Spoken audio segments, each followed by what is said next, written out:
Hello and welcome. तो आज हम लोग इस वीडियो में देखने वाले हैं क्लास 10th मैथमेटिक्स का chapter number 5 ratio and proportion के बारे में। जैसा कि आप लोगों ने बहुत सारे कमेंट्स किए कि सर रेशियो एंड प्रोपोर्शन पर वीडियो बनाओ, रेशियो एंड प्रोपोर्शन पर वीडियो बनाओ, तो मैं क्या कर रहा हूँ, अभी टैक्सेशन वाला जो है चैप्टर उसको कुछ दिनों के लिए डिले कर रहा हूँ और अभी कंटिन्यूअसली जो है आपके रेशियो एंड प्रोपोर्शन के जो है वीडियोस जो है आएंगे। तो आप अच्छे से इनको देखिए, पढ़िए, कोई प्रॉब्लम होता है कमेंट करके बताइए और अपनी पढ़ाई को जो है बोर्ड एग्जाम के लिए अच्छे से प्रिपरेशन कीजिए।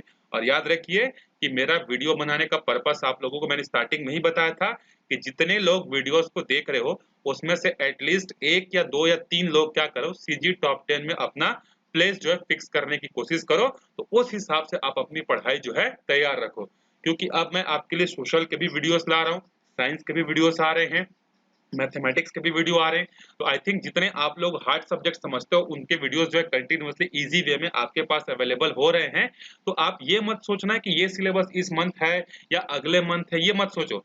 आप बस एक टारगेट ये रखो कि मेरे को सीजी टॉप 10 में लाना है और उसके लिए पूरा सिलेबस पढ़ना है। तो आगे वीडियोस किसी भी चैप्टर्स के आए मेरे को पूरा का पूरा देखना है और अपने फ्रेंड्स को भी क्या करना है, शेयर करना है। अभी कुछ दिनों से ऐसा हो रहा है कि आप लोग व्यूज थोड़े से कम आ रहे हैं, तो ये आई डोंट नो व्हाई। अगर आपको कोई प्रॉब्लम हो रही होगी तो कमेंट करके बताइए कि सर समझ में नहीं आ रहा है करके। अगर आप कमेंट करते हो, आपके व्यूज अच्छे होते हैं, तो मेरे को भी मोटिवेशन मिलता है कि हाँ, मैं जो काम स्कूल छोड़कर आप लोगों के लिए कर रहा हूँ वो बिल्कुल सही कर रहा हूँ करके। तो please be share and subscribe. तो चलते हैं हम लोग आगे, देखते हैं रेशो एंड प्रपोर्शन के बारे में। तो देखो, रेशो और प्रोपोर्शन ये मैथमेटिक्स का क्या है, सबसे एक इंपॉर्टेंट टॉपिक है। अब ये रेशो और प्रोपोर्शन ऐसा नहीं कि आप क्लास 10th में पढ़े उसके बाद ये खत्म हो जाएगा। आगे भी जब आप कॉलेज में जाओगे, ग्रेजुएशन खत्म करोगे, उसके बाद किसी भी कॉम्पिटिटिव एग्जाम की तैयारी करोगे, चाहे आप एसएससी की करो, यूपीएससी की करो, किसी भी गवर्नमेंट जॉब की तैयारी करोगे, तो ये रेशो एंड प्रोपोर्शन से वहां से 3 से 4 क्वेश्चन जो है आते हैं। तो अगर आपका रेशो और प्रोपोर्शन का कंसेप्ट अगर क्लियर रहेगा, तगड़ा रहेगा, तो फिर आप क्या कर सकते हो, उस एग्जाम्स के क्वेश्चन को इजीली टैकल कर सकते हो। So not for only class 10, it is also for the competitive exam. तो देखो, सबसे पहले रेशो होता क्या है, इसको हम लोग क्या करते हैं समझते हैं। Often we find the need of compare different quantities in our work। हमारे डेली लाइफ में बहुत सारे वर्क ऐसे होते हैं जहां पर हमको क्या करना पड़ता है, दो या दो से ज्यादा क्वांटिटीज को हमको कंपेयर करने की जो है जरूरत पड़ती है। Sometime this comparison requires us to take ratio of the quantity. और कुछ जगह ऐसे होते हैं जहां पर हमको दो क्वांटिटीज का क्या लेना पड़ता है, रेशियो जो है लेना पड़ता है। जैसे for example, suppose we want to compare three kabaddi teams A, B and C in any given year, how do we do it? जैसे कि यहाँ पर एक सिचुएशन इसने लिया और आपको समझाने की कोशिश की है कि कैसे हमारे डेली लाइफ में जो है रेशो का यूज जो है होता है। तो इसने क्या किया, 3 कबड्डी टीम को चूज किया, ए, बी और सी, और इन अ पर्टिकुलर ईयर इनके परफॉर्मेंस को अब यह कंपेयर करके बताएगा। देखो, we have been told that team A has played 5 matches and won 3 matches। जैसे अभी आईपीएल का भी सीजन चल रहा है, तो आप इस एग्जांपल को आईपीएल से भी कोरिलेट कर सकते हो। तो जो टीम ए था उसने 5 मैच खेला और 3 मैच क्या किया, जीता। जो टीम बी था, team B has played 12 matches and won 5 match. जो टीम बी था 12 मैच टोटल खेला और 7 मैच क्या किया, हार गया। जो टीम सी है, team C has played 18 matches and won 13। अब जो टीम सी है उसने 18 मैच खेले, उसमें से 13 जो है क्या किए, जीते। To find out which team is best performing, we should write the ratio in the matches won to the total matches played for the each team. अब अगर हमको ये पता करना है कि कौन से टीम का जो परफॉर्मेंस है वो क्या है, बेस्ट है, तो इसके लिए हमको रेशियो लेना पड़ेगा। किसका रेशियो लेना पड़ेगा, कितना मैच इन्होंने जीता to the total match. So won matches और रेशियो में टोटल मैचेस हमको क्या करनी पड़ेगी, यहाँ पर रेशियो निकालने पड़ेगी। तो अगर हम लोग टीम ए के परफॉर्मेंस की बात करें, तो टीम ए में देखो टोटल मैच खेले कितने थे, 5, और जीते कितने थे, 3। तो हमको रेशियो कैसे लेना है, वोन रेशियो टोटल मैचेस। तो 3 मैचेस इन्होंने जीता है और 5 मैचेस इन्होंने खेला है। उसी तरीके से टीम बी का जो परफॉर्मेंस की बात करेंगे, तो इन्होंने टोटल 12 मैचेस खेला है और 5 जीता है। तो इसका रेशियो कितना हो जाएगा, 5:12। अच्छा, ये जो रेशियो है इसको आप अपॉन में भी ऐसे लिख सकते हो, न्यूमरेटर अपॉन डिनोमिनेटर में कोई बड़ा चीज नहीं है, आप इसको ऐसे लिख सकते हो। उसके बाद जो टीम सी था उसने कितना जीता, देखो, तो उसने जीता है 13 मैच और खेले कितने हैं, 18 मैच। तो इसको हम लोग लिख सकते हैं 13 अपॉन में 18 जो है लिख सकते हैं। लेकिन यहाँ पर हमको समझ में नहीं आ रहा है कि हम लोग यहाँ पर कंपैरिजन कैसे करें, क्योंकि हर टीम का जब हमने परफॉर्मेंस को चेक किया तो हर टीम का डिनोमिनेटर में क्या है, अलग अलग टर्म्स, जैसे यहाँ 5 है, यहाँ 12 है, यहाँ 18 है। तो जब तक डिनोमिनेटर सेम नहीं होगा हम लोग इनका कंपैरिजन नहीं कर सकते। तो सबसे पहले हम लोग क्या करते हैं, इनके डिनोमिनेटर को जो है कंपेयर करते हैं, मतलब सेम बनाते हैं। तो सेम कैसे बनाओगे, तो आप एक काम करो, 5 का, 12 का और 180 का एलसीएम लो। इसका एलसीएम कितना आएगा, 180 आएगा, मतलब 5 का, 12 का और 18 का एलसीएम कितना आएगा, 180। तो अब आपका टारगेट क्या है, अब आपको डिनोमिनेटर को कितना बनाना है, 180। तो जो टीम ए था उसका रेशियो कितना था, 3/5। तो डिनोमिनेटर को 180 बनाने के लिए आपको यहाँ पर कितना का मल्टीप्लिकेशन करना पड़ेगा, आंसर है 36 का। अब मैथमेटिक्स ये बोलता है कि आप सिर्फ एक नंबर का डिवीजन नहीं करोगे, अगर आप डिवीजन कर रहे हैं तो आपको ऊपर में भी मल्टीप्लिकेशन आपको करना ही पड़ेगा। मतलब किसी भी एक रेशियो में सेम नंबर का मल्टीप्लिकेशन और सेम नंबर का डिवीजन हो सकता है। तो हमने क्या किया, 3/5 पे 36 का मल्टीप्लिकेशन किया, 36 का डिवीजन किया, तो ये हमारे पास कितना आया, 108/180 जो है आया। उसके बाद जो टीम बी है, टीम बी का रेशियो कितना था, 5/12 था। इसको हमने 180 बनाने के लिए हमने यहाँ पर 15 से मल्टीप्लिकेशन किया, तो ये हो गया 75/180। और जो तीसरा था, तीसरे का कितना आया था हमारे पास, देखो ये था तीसरा हमारे पास 13/18। तो इसमें हमने क्या किया, 10 का मल्टीप्लिकेशन किया, 10 का डिवीजन किया। अब देखो तीनों का डिनोमिनेटर सेम है, टीम ए, टीम बी, टीम सी। तो टीम ए ने क्या किया, 108/180, मतलब 180 मैचेस में से 108 मैचेस इन्होंने जीता। बी ने कितना जीता, 180 में से ओनली 75 मैचेस जीता। सी ने कितना जीता, 180 में से 130 जीता। अब डिनोमिनेटर को सेम करने का रीजन ये था कि इन सब के मैचेस बराबर हो जाएं। तो मान लो सबने 180 मैचेस खेले, ए ने जीता 108, बी ने जीता 75, सी ने जीता 130। तो सबसे ज्यादा किसने जीता, सी ने मैचेस जीते हैं। तो हम लोग बोलेंगे कि बेस्ट परफॉर्मिंग टीम कौन सा है, सी। तो यहाँ पर हमने क्या किया, रेशियो का यूज किया कि नहीं किया। उसी तरीके से हमारे पास और भी बहुत सारे एग्जांपल्स होते हैं जहां पर हम लोग क्या करते हैं, रेशियो का जो है यूज जो है करते हैं। जैसे यहाँ पर एक एग्जांपल दिया है हमारे पास, practical uses of ratios. Ratios के प्रैक्टिकल यूजेस जो है क्या क्या होते हैं हम लोग देखते हैं। Getting information from the given statement, ये स्टेटमेंट दिया है, यहीं से हमको क्या करनी है, सारी की सारी इंफॉर्मेशन जो है हमको लेनी है। Often we draw conclusion from the given facts. For example, we know that the total surface area of Earth is 510 million square kilometer. हमारे अर्थ का जो टोटल एरिया है ना, वो कितना है पता है आपको, surface area 510 million square kilometre, of which almost 360 million square kilometre is water. और उसमें से 360 मिलियन स्क्वायर किलोमीटर में क्या है, वाटर है। 150 मिलियन स्क्वायर किलोमीटर में क्या है, लैंड है। On the basis of this figure we can find out the ratio of water to land. इससे हम लोग क्या फाइंड कर सकते हैं, कितना वाटर है और कितना लैंड है, इनका रेशियो निकाल सकते हैं। Also percentage of the surface of the earth covered by the water and the percentage of which is land. और हम लोग ये बता सकते हैं कि कितना परसेंट जो है अर्थ पानी से भरा हुआ है, कितना परसेंट जो है अर्थ जो है लैंड से भरा हुआ है, ये भी हम लोग बता सकते हैं। इसके बाद यहाँ पर दिया देखो, given facts and the figure. अब यहाँ पर इस ऊपर वाले स्टेटमेंट में आपको क्या क्या इंफॉर्मेशन दिया है, तो देखो टोटल सरफेस एरिया आपको दिया है 510 मिलियन स्क्वायर किलोमीटर। और उसके बाद एरिया कवर्ड बाय वाटर कितना है, 360 million square kilometre. Area cover by land कितना है, 150 मिलियन स्क्वायर किलोमीटर।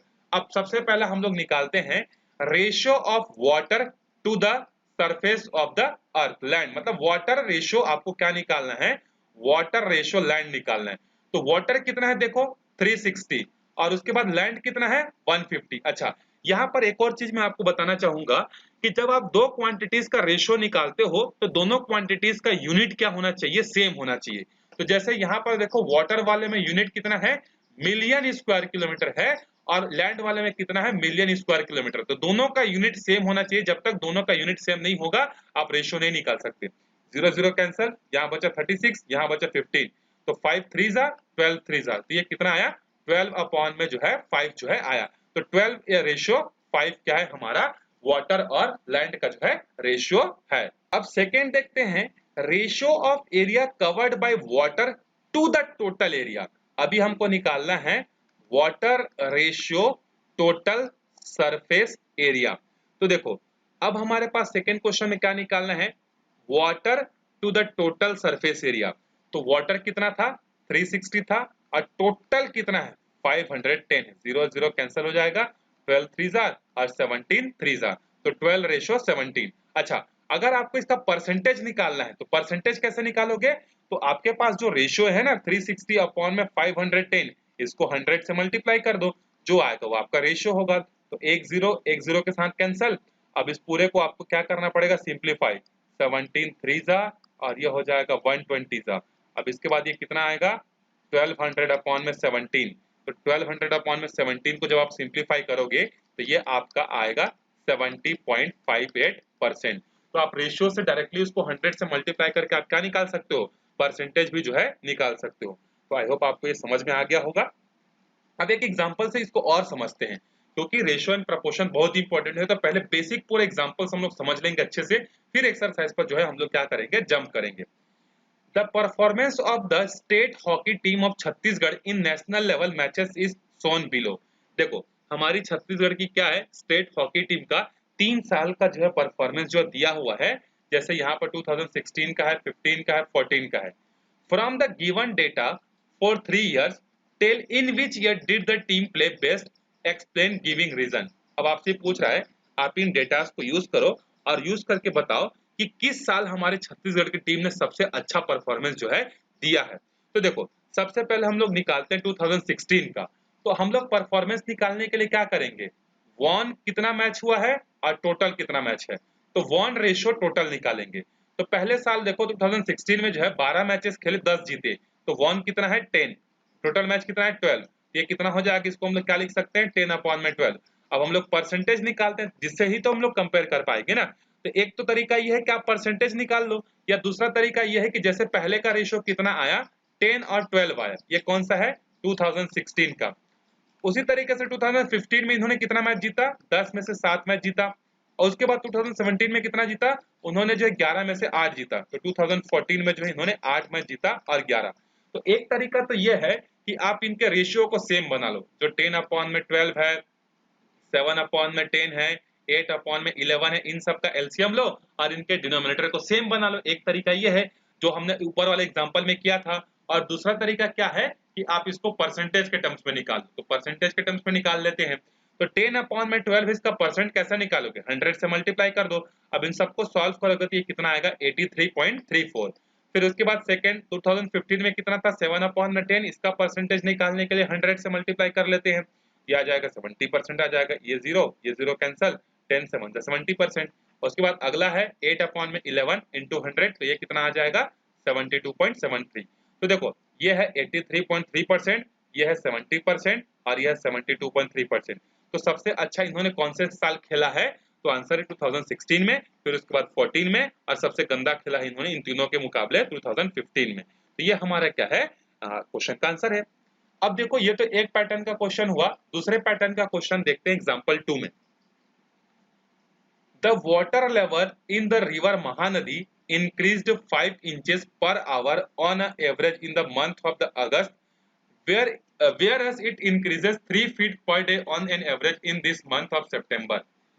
महानदी आपको पता है हमारे छत्तीसगढ़ की बहुत इंपॉर्टेंट रिवर है। तो महानदी रिवर में क्या है? अगस्त के महीने में हमने देखा कि हर घंटे जो है, अगस्त के महीने में बहुत बारिश होती है, तो हर घंटे देखो पर आवर 5-5 इंच जो है उसका वाटर का लेवल क्या हो रहा था? बढ़ रहा था। और अगस्त में ही बाढ़ वगैरह आते हैं, फ्लड वगैरह आते हैं।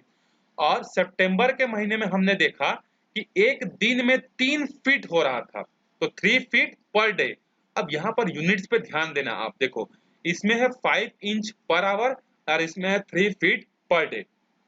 Find out month in which increase in water level are more. तो आपको ये बताना है कि किस महीने में, या अगस्त में कि सितंबर में, किस महीने में जो है क्या हुआ है? वाटर लेवल का इंक्रीमेंट ज्यादा हुआ है। तो देखो, अगर आपको कंपेयर करना है 5 इंचेस पर आवर को और 3 फीट पर डे को, तो सबसे पहले तो आपको क्या करना पड़ेगा? दोनों का यूनिट को जो है आपको सेम बनाना पड़ेगा। तो दोनों का यूनिट को आप सेम कैसे बनाओ? तो देखो, अब यहाँ पर हम लोग एक काम करते हैं। सबसे पहले लेते हैं इसको 5 इंचेस पर आवर। तो 5 इंचेस पर आवर का मतलब क्या है? यहाँ पर 5 इंच ऊपर आएगा और नीचे में आएगा 1 आवर। अब हम लोग क्या करते हैं, आपके पास दो ऑप्शन है, या तो 5 इंचेस पर आवर को फीट पर डे बना लो, या फीट पर डे को इंचेस पर आवर बना लो। तो ये वाला बड़ा क्वांटिटी है, तो बड़ा क्वांटिटी को छोटा बनाना क्या होता है, ज्यादा इजी होता है। तो आपको पता होगा कि एक फीट में कितने इंच होते हैं, 12 इंच जो है होते हैं। तो अभी जो हम लोग कन्वर्ट करेंगे वो 3 फीट पर डे को कन्वर्ट करेंगे। देखो ये जो हमारे पास है ना 3 फीट पर डे, इसको हम लोग कन्वर्ट करेंगे किसमें, इंच पर आवर में जो है कन्वर्ट करेंगे। तो देखो सबसे पहले फीट को कन्वर्ट करते हैं इंच में। तो एक फीट बराबर 12 इंच, तो 3 फीट बराबर कितना हो जाएगा, 12 3 जा 36 इंच। तो ये हमारे पास आ गया 36 इंच ऊपर आ गया। अब हमारे पास क्या है, यहाँ पर डे है। तो डे को हमको क्या करना है, आवर में कन्वर्ट करना है। तो ये तो आपको पता ही होगा कि एक डे में कितने घंटे होते हैं, 24 घंटे। तो यहाँ पर आ गया हमारे पास 36 अपॉन में 24 आवर। बेसिकली इंचेस अपॉन में आवर लाना ही हमारा पर्पस था। 12 2 जार 12 3 जार, तो कितना आया 3 अपॉन में 2 इंच पर आवर, और ऊपर वाला कितना था 5 इंच पर आवर। तो अब बताओ ये भी इंच पर आवर हो गया, ये भी इंच पर आवर हो गया, दोनों का यूनिट सेम हो गया। आप कंपेयर कर सकते हो, क्योंकि रेशियो या कंपैरिजन करने के लिए आपको यूनिट कैसा रखना पड़ता है, सेम जो है रखना पड़ता है। तो पहले केस में कितना है 5 इंच पर आवर है, दूसरे केस में 3/2 मतलब कितना होगा 1.5। तो अगस्त के महीने में क्या होगा, इंक्रीमेंट जो है ज्यादा होगा। तो इस तरीके से आप इस क्वेश्चन को सॉल्व कर सकते हो। उसके बाद देखो एग्जाम्पल नंबर जो 3 है, ये most most most important question, जितने मोस्ट लगाना चाहो आप लगा सकते हो। इस पैटर्न के क्वेश्चन आपको फाइनल एग्जाम में भी देखने को मिल सकता है। अच्छा एक और चीज है, ये आप टेंशन मत लो, जैसे जैसे नवंबर या दिसंबर मंथ आते जाएगा, मैं आपके लिए लास्ट ईयर के प्रीवियस ईयर के लास्ट 5 साल के क्वेश्चन पेपर जो है मैं आपको सॉल्व कराऊंगा। तो उसके लिए भी आप बेफिक्र रहो, और मैं खुद से आपके लिए सैंपल पेपर डिजाइन करूंगा मेरे 6 साल के एक्सपीरियंस के हिसाब से। उस पेपर को भी आप क्या कीजिए, खुद से सॉल्व कीजिए, देखना आपका प्रिपरेशन एकदम बेहतरीन अच्छे से होगा। ऐसा प्रिपरेशन होगा कि एग्जाम हॉल में एकदम तबाही करोगे। चलो एग्जाम्पल नंबर 3 को देखते हैं। तो उसके लिए मेहनत करनी पड़ेगी आपको, पहले आपको सारे वीडियोस एक एक मिनट आपको देखने पड़ेंगे, क्योंकि बहुत सारे इंपॉर्टेंट टॉपिक्स जो है यहाँ पर आपको कवर कराए जा रहे हैं। तो प्लीज वीडियो को अच्छे से वॉच करना, एक बार समझ नहीं आए तो कल देख लेना, दूसरी बार देखना, तीसरी बार देखना, और अपने सारे फ्रेंड्स को शेयर करना जो कि अभी कैपेबल नहीं हो पा रहे हैं स्कूल जाने के लिए, कोचिंग वगैरह जाने के लिए। तो ये उनके लिए है। और मैं आपको इंश्योर ये भी करना चाहूंगा कि जब आप पास होकर क्लास 11th में जाओगे, तो जो लोग भी मैथ्स और बायोलॉजी लोगे उनके लिए मैं क्या करूंगा, वीडियो जो है अवेलेबल कराऊंगा। अब कॉमर्स का मैं स्टूडेंट रहा नहीं हूँ, तो कॉमर्स के वीडियोस जो है मैं अवेलेबल नहीं करा पाऊंगा, लेकिन जो मैथ्स और बायोलॉजी के होंगे, हाँ कॉमर्स के एक दो सब्जेक्ट जो है मैं पढ़ा सकता हूँ, तो वो मैं देखूंगा उस समय। अभी आप पहले 10th पर फोकस करो। तो आपके लिए पूरा मैं रेडी हूँ, बस आप अच्छे से मेहनत करो। मैं आपके लिए, अगर आप 100% करोगे तो मैं आपके लिए 110% करने को तैयार हूँ। बस आप अच्छे से मेहनत करो, कमेंट करते जाओ, जिससे मेरे को भी अच्छा लगेगा कि हाँ बच्चे पढ़ रहे हैं, वीडियोस देख रहे हैं। चलो एग्जाम्पल नंबर 3 क्या देखो, two groups complete a given task 14 and 21 days respectively. How long would they take to complete the task if they work together? दो ग्रुप हैं, उनको कुछ काम करने के लिए दिया गया। तो जो ग्रुप 1 है वो उस काम को 14 दिन में करता है। जो ग्रुप 2 है वो उसी काम को क्या करता है 21 डेज में जो है करता है। क्वेश्चन हमसे ये पूछ रहा है, इतना इंफॉर्मेशन देने के बाद ये बताओ कि अगर दोनों ग्रुप साथ में मिलकर काम करें तो वो काम कितने दिन में क्या हो पाएगा, कंप्लीट हो पाएगा। तो अब यहाँ पर स्टेटमेंट एज्यूम कर लेते हैं, let the work done by group 1 in 14 days. देखो जो ग्रुप 1 है ना, या ग्रुप ए भी बोल सकते हो, उसने 14 डेज में क्या किया, 100% काम किया, मतलब एक काम पूरा कंप्लीट कर लिया। तो 14 दिन में एक पूरा काम कंप्लीट, तो एक दिन में कितना काम होगा, तो एक दिन में होगा उसका 1/14 वर्क कंप्लीट होगा। तो हमने क्या किया, इनके एक दिन का काम निकाल लिया। तो एक दिन में ये कितना काम करते हैं, 1/14 वर्क जो है कंप्लीट करते हैं। उसी तरीके से जो ग्रुप बी है वो क्या करता है, 21 डेज में क्या करता है, एक वर्क को कंप्लीट करता है। अच्छा ये आपको समझ में आया कि नहीं, ये 14 डेज से 1 डे कैसे हुआ, इसको यूनिटरी मेथड बोलते हैं ना। आप दोनों साइड 14 14 का डिवीजन कर सकते हो, इससे ऐसे भी समझ सकते हो ये 14 ये 14 कैंसिल हुआ, यहाँ 1 बचा। या आप ऐसे भी समझ सकते हो कि ये जो 14 है जो कि इसको यहाँ पर क्या कर रहा था, मल्टीप्लाई कर रहा था, इधर जाके इसको क्या किया इसने, डिवाइड किया करके। तो उसी तरीके से 21 days is equal to 1 work. तो 1 डे में इसका वर्क कितना होगा, आंसर है 1/20 वर्क होगा, 1/21 वर्क।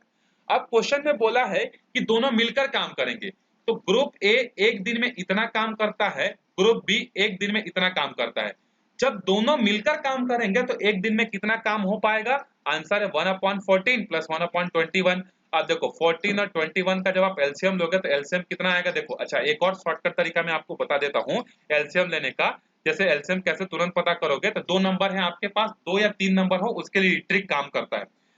जितने भी नंबर आपको दिए होंगे छोटे छोटे नंबर, ये बेसिकली ये जो ट्रिक है ना, ये 1 से लेकर 99 नंबर तक का जिसका टेबल आपको पता है उन सब के लिए ये सही है। तो अगर आपको ये 14 21 का एलसीएम निकालना है, या तीसरा नंबर भी होगा तो तीसरे नंबर के लिए भी सही है। तो देखना जितने भी गिवन नंबर है उसमें सबसे बड़ा नंबर कौन सा है उसको देखना। तो इस केस में सबसे बड़ा नंबर कौन सा है? 21। अब आप एक चीज देखो, क्या 14 के टेबल में 21 आता है? आंसर है नहीं आता। तो अब एक काम करो, सबसे बड़े नंबर को डबल कर दो, तो 21 टू जार कितना हो जाएगा? 42। अब देखो क्या 14 के टेबल में 42 आता है? आंसर है यस। 3 के टेबल में आता है, 14 3 जार 42। तो बस यही आपका क्या होगा? एलसीएम होगा। अगर मान लो 42 भी नहीं आता इसके टेबल में, तो अब मैं क्या करता, इसका मैंने डबल किया है, अब नेक्स्ट स्टेप में मैं इसका ट्रिपल करूंगा, फिर इसका 4 बार करूंगा, किसी न किसी एक में जरूर आ ही जाएगा। तो इसका एलसीएम कितना आएगा? 42। एलसीएम आ गया 42। अब यहाँ पर आगे का प्रोसीजर आपको पता होगा कि जो 42 आया है उसको 14 से डिवाइड करते हैं। तो 14 से जब डिवाइड करेंगे कितना आएगा? 3। 3 को ऊपर लिखते हैं। फिर यहाँ पर 42 को हम लोग क्या करेंगे? 21 से डिवाइड करेंगे, तो 21 जा और 22 जा, तो यहाँ पर 2 आ जाएगा। तो 2 प्लस 3 प्लस 2 कितना हो जाएगा? 5 अपॉन में 42। तो ये जो 5 अपॉन में 42 है, ये एक्चुअल में है क्या, इसको मैं समझा रहा हूँ यहाँ पर। एक दिन का काम है, किसका? दोनों ग्रुप्स ने मिलकर कितना काम किया एक दिन में? 5 अपॉन में 42 वर्क जो है किया है। तो अब यहाँ पर हम लोग क्या लिखेंगे कि 1 डे का जो वर्क है दोनों का कंबाइन वर्क वो कितना है? 5 अपॉन में 42 वर्क है। लेकिन हमको तो 5 अपॉन में 42 वर्क नहीं चाहिए, हमको कंप्लीट वर्क चाहिए। कंप्लीट वर्क का मतलब क्या होता है? 1 कंप्लीट वर्क। तो यहाँ पर 1 कैसे आएगा? तो एक काम करो, 42 को इधर भेज दो, तो ये डिवाइड कर रहा है, इधर जाकर मल्टीप्लाई करेगा। 5 इसको मल्टीप्लाई कर रहा है, इधर जाकर इसको डिवाइड करेगा, तो ये आपका आंसर आ जाएगा। क्योंकि यहाँ ये सब के सब ट्रांसफर होगा तो यहाँ कुछ नहीं बचा, मतलब क्या बचा? 1 बचा। तो बेसिकली आपका जो आंसर आएगा ना 5 अपॉन में 42, उसको आपको बस उल्टा करना है, डे निकालने के लिए आपको उल्टा करना है।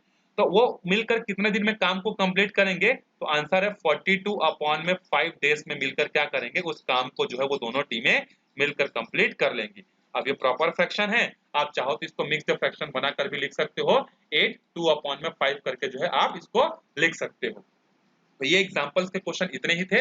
अब हम लोग क्या करते हैं, एक्सरसाइज के 2-3 क्वेश्चन जो है सॉल्व करते हैं, फिर उसके बाद अगले वीडियो में हम लोग आगे के क्वेश्चन जो है डिस्कस करेंगे। तो देखो, in a cricket match batsman Dhirendra score 19 runs in 25 balls and gets out. एक क्रिकेट मैच में क्या हुआ, जो धीरेन्द्र था उसने क्या किया, 25 बॉल खेला और उसमें से 19 रन बनाया और आउट हो गया। महेंद्र ने क्या किया, 19 बॉल खेला और 14 रन बनाया और आउट हो गया। And Ravindra score 9 run in 16 ball, और रविंद्र ने क्या किया, 16 गेंदों में 9 रन बनाया। Who score fastest and who was slowest. ये बोल रहा है कि सबसे अच्छा फास्टेस्ट कौन खेला और सबसे स्लोवेस्ट कौन खेला। तो अब यहाँ पर 3 लोगों की बातें हुई हैं, तो इसको हम लोग यहाँ पर लिखते हैं। तो हम लोग यहाँ पर रेशियो निकालेंगे, किसका? Run ratio ball. तो अब यहाँ पर हम लोग एक्सरसाइज फर्स्ट का क्वेश्चन सॉल्व करते हैं। तो हम लोग यहाँ पर लिखेंगे, given that Dhirendra scored, Dhirendra ने कितना स्कोर किया है? 19 run in 25 ball. 19 run in 25 ball. तो इसका रेशियो कैसे निकलेगा? 19:25। अब आप परसेंटेज निकालने के लिए आप इसको क्या कर सकते हो, 100 से मल्टीप्लाई कर सकते हो। तो ये 1 जा और ये 4 जा, तो 19 4 जा कितना होता है? 76। तो 76 रन पर बॉल। मतलब आप इसको इस तरीके से समझ सकते हो, या आप परसेंटेज निकाल रहे हो तो आप परसेंटेज निकाल दो। तो इसका 76% हुआ। अब उसके बाद देखो अगला कौन है, अगला है महेंद्र। तो महेंद्र ने कितना स्कोर किया? 14 run in 19 ball. Mahendra scored 14 runs in 19 ball, in 19 ball। तो इसका रेशियो कितना होगा 14 अपॉन में 19 इंटू 100। अब आप एक काम करो, इसको सॉल्व करो और इसको सॉल्व करने के बाद रेशियो कितना आ रहा है उसको आप देखो। अब इसको सॉल्व किए होगे तो आपको कितना मिल रहा होगा, देखो 73.68% जो है मिल रहा होगा। फिर उसके बाद अगला कौन है batsman, Ravindra score 9 run in 16 ball. तो आप यहाँ पर तीसरा लिख लेना रविंद्र के बारे में, तो यहाँ लिखोगे Ravindra scored 19 run in 16 ball. तो इसका परफॉर्मेंस कैसे निकलेगा 19 अपॉन में 16 इंटू 100। अब इसका हम लोग वैल्यू निकाल, सॉरी 9 अपॉन में 16 है, सॉरी 19 बोल दिया। तो 9 अपॉन में 16 इंटू 100 करोगे तो कितना आएगा, आंसर है 56.25%। तो देखो सबसे फास्टेस्ट किसने बैटिंग की, धीरेन्द्र ने, तो ये आपका आएगा फास्टेस्ट का आंसर। सबसे स्लोवेस्ट बैटिंग किसने की, क्योंकि इसका स्ट्राइक रेट कम है, तो सबसे स्लोवेस्ट की रविंद्र ने। तो सबसे स्लोवेस्ट किया रविंद्र ने, सबसे फास्टेस्ट किया धीरेन्द्र ने। तो ये आपका क्वेश्चन हो गया। अब देखो ये जो क्वेश्चन नंबर 2 है इसको आप इंपॉर्टेंट लगा लो, ये बहुत अच्छा क्वेश्चन है। भले एक लाइन में क्वेश्चन आपको दिया है, 1 से 1.5 लाइन में, लेकिन बहुत इंपॉर्टेंट क्वेश्चन है, ध्यान से समझना इसको। क्या बोल रहा है देखो, in a race, in a 100 metre race, मतलब ये बोल रहा है कि 100 मीटर का रेस है, Ram runs at A speed of 12 kilometre per our. उसमें जो राम है वो कितना स्पीड से दौड़ रहा है, 12 kilometre per hour. Leaving Shyam 5 metre behind, और उसने उस रेस में क्या किया, 5 मीटर से जो है क्या किया, मैच को जीत लिया। मतलब जो श्याम था वो क्या हुआ, राम से 5 मीटर पीछे रह गया मैच में, मतलब रेस में। व्हाट वाज श्याम की स्पीड, तो बताओ, आपसे पूछ रहा है कि श्याम की स्पीड कितनी रही होगी। ये क्वेश्चन बहुत इंपॉर्टेंट है, इसको अच्छे से सॉल्व करते हैं। देखो तो सबसे पहले हम लोग लिखेंगे given that, so given that distance of race, मतलब कितने डिस्टेंस का रेस था उसको लिखते हैं डिस्टेंस ऑफ रेस।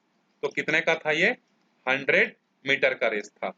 उसके बाद देखो यहाँ पर आपको दिया हुआ है क्या, speed of what, speed of कौन है, राम। स्पीड ऑफ राम कितना है, तो राम की स्पीड है 12 किलोमीटर पर आवर। तो रेस तो दिया है, डिस्टेंस किसमें दिया है, मीटर में दिया है। तो हम लोग भी क्या करेंगे, इसके स्पीड को जो है मीटर में निकालेंगे। तो एक शॉर्टकट ट्रिक याद रखना आप लोग, जब आपको किलोमीटर पर आवर को कन्वर्ट करना हो किसमें, मीटर पर सेकेंड में, तो आप उस नंबर में मल्टीप्लाई कर देना किसका, 5/18 का। ये पहला ट्रिक। दूसरा ट्रिक है, अगर आपके पास मीटर पर सेकेंड है और इसको किलोमीटर पर आवर में कन्वर्ट करना है तो आप उल्टा करोगे, 18/5 का मल्टीप्लिकेशन। इसको आप रट लो, ये आपको आजीवन काम आने वाले, पूरे लाइफ टाइम आपके पास ये काम में आने वाली है। तो हम लोग भी वही करेंगे, ये जो 12 किलोमीटर पर आवर इसको मीटर पर सेकेंड बनाना है तो 5/18 का मल्टीप्लिकेशन करेंगे। तो 6 2 जार 6 3 जार, तो 2 5 जार 10, 10 अपॉन में 3 मीटर पर सेकेंड। अब यहाँ पर ये हमारे पास क्या है, स्पीड है, स्पीड हमारे पास निकल कर आ गया। अब हम लोग तो सबसे पहले ये निकालते हैं कि टाइम कितना लगा राम को, कितने टाइम में उसने रेस फिनिश की है, और कितने टाइम में वो जो आदमी था श्याम वो 5 मीटर पीछे था, वो टाइम कितना होगा। तो हम लोग यहाँ पर लिखेंगे देखो, सिंस WKT का मतलब होता है we know that what speed is equal to distance upon में टाइम। तो अभी स्पीड हमारा कितना है, 10 अपॉन में 3, डिस्टेंस कितना है 100, टाइम हमको चाहिए। तो अब एक काम करते हैं, क्रॉस मल्टीप्लाई करते हैं, टाइम को इधर भेजते हैं और स्पीड को इधर लेकर आते हैं, 10 अपॉन में 3। तो ये जो 3 है ये कहाँ चले जाएगा, ऊपर, ये हो जाएगा 3 इंटू 100 डिवाइडेड बाई 10। तो 10 1 जा 10 10 जा, तो 10 3 जा कितना आया, 30 सेकेंड। तो 30 सेकेंड की बात हो रही, मतलब 30 सेकेंड में श्याम जीत चुका था, और 30 सेकेंड में जो है राम जीत चुका था, और 30 सेकेंड में जो है राम 5 मीटर पीछे रह गया। तो अब हम लोग निकालते हैं, ये हम लोगों ने किसके लिए निकाला था, फॉर राम के लिए निकाला था। अब सिमिलरली हम लोग यहाँ पर निकालेंगे किसके लिए, फॉर श्याम के लिए। तो श्याम के लिए भी डिस्टेंस कितना होगा, आंसर है 100 मीटर होगा, और इसके लिए टाइम कितना होगा, 30 सेकेंड ही होगा, क्योंकि जब 30 सेकेंड में ये था उसी समय तो कंपेयर करके बताया गया है ना कि 5 मिनट पीछे था, तो उसके लिए भी टाइम सेम होगा। फिर डालोगे since speed is equal to distance upon में टाइम, तो डिस्टेंस कितना है आपका 100 है, और टाइम कितना है आपका 30 है, तो ये हो जाएगा आपका डिस्टेंस जो है अच्छा सॉरी डिस्टेंस 100 नहीं होगा। क्यों नहीं होगा? क्योंकि वो तो 5 मीटर पीछे रह गया था ना, तो 5 मीटर पीछे रह गया था मतलब वो 95 पे रहा होगा। यहाँ पर आपका डिस्टेंस कितना होगा 95, 5 मीटर पीछे रह गया था रेस में, ये हो जाएगा 95 अपॉन में 30 हो जाएगा। टाइम दोनों के लिए सेम रहेगा लेकिन डिस्टेंस क्या हो जाएगा, कम हो जाएगा। अब देखो जब इसको आप डिवाइड करोगे तो ये कितने से जाएगा 6 5 जा, और ये हो जाएगा 17 5 जा, आई थिंक 17 इंटू 5 करने से ही आता है, नहीं 19 5 जा, सॉरी 19 इंटू 5। अब हमारे पास कितना आ गया देखो, आंसर आया 19 अपॉन में 6 मीटर पर सेकेंड। लेकिन आपको अगर मीटर पर सेकेंड में आंसर करोगे तो यहाँ तक सही है, लेकिन अगर इसको आप किलोमीटर पर आवर में कन्वर्ट करना चाहोगे तो आपको क्या करना पड़ेगा, 19 अपॉन 6 में याद करो 18/5 का मल्टीप्लीकेशन करना पड़ेगा। तो जब आप मल्टीप्लीकेशन करोगे तो 19 इंटू 18 आएगा, ये आपके पास आएगा 342, और 6 5 का कितना हो जाएगा 30। जो आंसर आएगा उसको आप 30 से जब डिवाइड करोगे तो ये आपके पास आएगा 11.4 किलोमीटर पर आवर। तो आंसर देख लेना, मीटर पर सेकंड में दिया होगा तो यहाँ तक कंप्लीट हो जाएगा, किलोमीटर पर आवर में दिया होगा तो यहाँ पर कंप्लीट हो जाएगा। तो ये हमारा सेकंड क्वेश्चन बहुत इंपॉर्टेंट था, आप लोग प्लीज इसको अच्छे से देख लेना। और उसके बाद ये जो क्वेश्चन नंबर 3 है, ये बिल्कुल एग्जाम्पल में जैसे हमने किया था वो वैसी है। देखो, the volume of salt water on the earth, हमारे अर्थ में जो टोटल सॉल्ट वाटर है वो कितना है 38,214 million cubic kilometre, and the fresh is 1386। Tell the ratio of fresh water to the salt, fresh water to the salt. तो fresh water कितना है 3886 है 13, और जो हमारे पास ये है वो है 38214। अब इसको आप सिंप्लीफाई करते जाना, 2 से डिवाइड करते जाना, 2 से डिवाइड करते जाना, जहां तक भी सिंप्लीफाइड होगा इसको आप सिंप्लीफाई कर लेना। तो इस वीडियो में हम लोग यहीं तक देखते हैं, अगले वीडियो में हम लोग स्टार्ट करेंगे क्वेश्चन नंबर 4 से। तब तक आप रेशियो के सारे क्वेश्चन अच्छे से प्रैक्टिस कर लो, और मैंने जो स्टार्टिंग में आपको वीडियो में कहा आप उसको फॉलो करो। मिलते हैं अगले वीडियो में, तब तक के लिए बाय बाय।